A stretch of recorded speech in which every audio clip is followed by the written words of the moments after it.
বেলারুশে কাজের ভিসা। বর্তমান সময়ে ইউটিউব এবং ফেসবুকে এই বিষয় নিয়ে চলছে নানান রকম বিজ্ঞাপন আর প্রচারণা।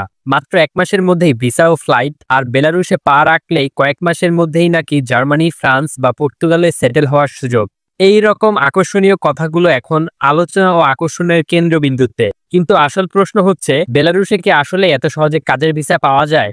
এই ভিসা কি আপনার জন্য সঠিক সিদ্ধান্ত, নাকি এটি কেবল একটি ফাঁদ? এই ভিডিওতে আপনি জানতে পারবেন বেলারুশে কাজের ভিসা নিয়ে আসাটা কাদের জন্য উপযুক্ত আর কাদের জন্য নয়, এখানে কাজের ভিসা নিয়ে আসতে কত টাকা খরচ হবে, এবং বেলারুশ দেশ সম্পর্কে কিছু গুরুত্বপূর্ণ তথ্য দেওয়া হবে আজকের এই ভিডিওতে। সবসময় এমনই সব ইনফরমেটিভ ভিডিও পেতে চাইলে আমাদের ইউটিউব চ্যানেলটি সাবস্ক্রাইব করে রাখতে পারেন। ফেসবুক থেকে দেখে থাকলে আমাদের ফেসবুক পেজটিও ফলো করে রাখতে পারেন। চলুন শুরুতেই সংক্ষেপে জেনে নেই বেলারুশ দেশটি সম্পর্কে কিছু তথ্য।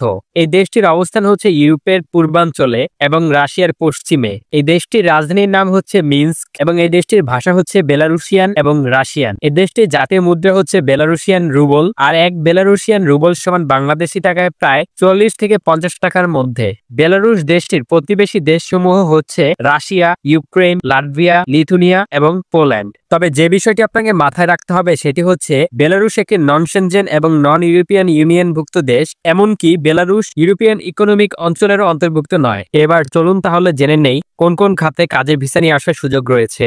বেলারুশে যেসব খাতে কাজের ভিসা পাওয়া যায় এগুলো হচ্ছে ফ্যাক্টরি ও কারখানার শ্রমিক, কনস্ট্রাকশন ও welding, mechanic, electrician, housekeeping, cleaner, driver, hotel সহকারী, শেফ ইত্যাদি কাজে। তবে এসব কাজে ভালোভাবে টিকে থাকতে হলে আপনাদের দক্ষতা এবং অভিজ্ঞতা থাকা জরুরি। বেলারুশে কাজের ভিসা নিয়ে আসাটা কাদের জন্য উপযুক্ত? এখন তাহলে জেনে নেই বেলারুশে কাজের ভিসা নিয়ে আসাটা কাদের জন্য উপযুক্ত। বেলারুশের ওয়ার্ক ভিসাটি তাদের জন্যই উপযুক্ত যাদের হাতে কলমে বা টেকনিক্যাল কাজের অভিজ্ঞতা রয়েছে, যারা নতুন ভাষা শিখে মানিয়ে নিতে পারবেন, যারা ইউরোপে এসেও একটি মধ্যমায়ের চাকরি করতে চান, যারা কিছুটা রিস্ক নিতে প্রস্তুত, এবং যারা বেলারুশে বসবাস করে ব্যবসা অথবা স্থায়ী হওয়ার ইচ্ছা রাখেন, তাদের জন্য বেলারুশে কাজের ভিসা হতে পারে একটি বাস্তবসম্মত ও লাভজনক সিদ্ধান্ত।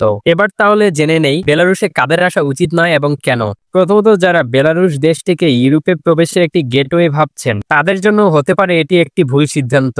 যদিও বেলারুশে ইউরোপের বিভিন্ন দেশের এমবেসি রয়েছে, তবে এই সমস্ত এমবেসি ব্যবহার করে ইউরোপের সেনজেনভুক্ত দেশগুলোতে যাওয়াটা বাংলাদেশ থেকেই ইউরোপের সেনজেনভুক্ত দেশগুলোতে যাওয়ার মতোই কঠিন।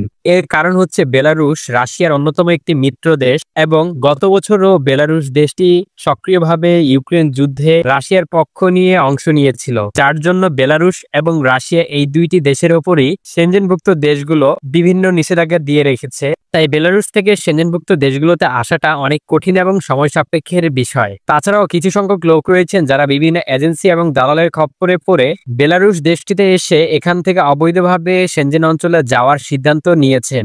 আশা করি সাবটাইটেলের লেখা দেখেও বুঝতে পেরেছেন। তাই যে কোনো অবস্থায় এই ধরনের সিদ্ধান্ত নেওয়া থেকে বিরত থাকবেন এবং অন্যকেও বিরত রাখবেন। এছাড়াও যাদের কোনো কাজের অভিজ্ঞতা অথবা স্কিল নেই, তাদের ক্ষেত্রে এখানে এসে বিভিন্ন চ্যালেঞ্জের সম্মুখীন হতে হবে।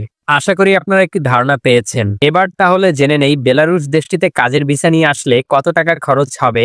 বর্তমান সময় অনুযায়ী বেলারুশের কাজের ভিসা ও ফ্লাইট প্যাকেজ খরচ 7 লক্ষ থেকে 10 লক্ষ টাকার মধ্যে হতে পারে। এই খরচের কথা একবার চিন্তা করে ভবিষ্যৎ ঝুঁকির কথা মাথায় রেখেই আপনাকে সিদ্ধান্ত নিতে হবে। সোশ্যাল মিডিয়াতে প্ররোচনামূলক ভিডিও আর বিজ্ঞাপন দেখে আপনারা বিভ্রান্ত হবেন না।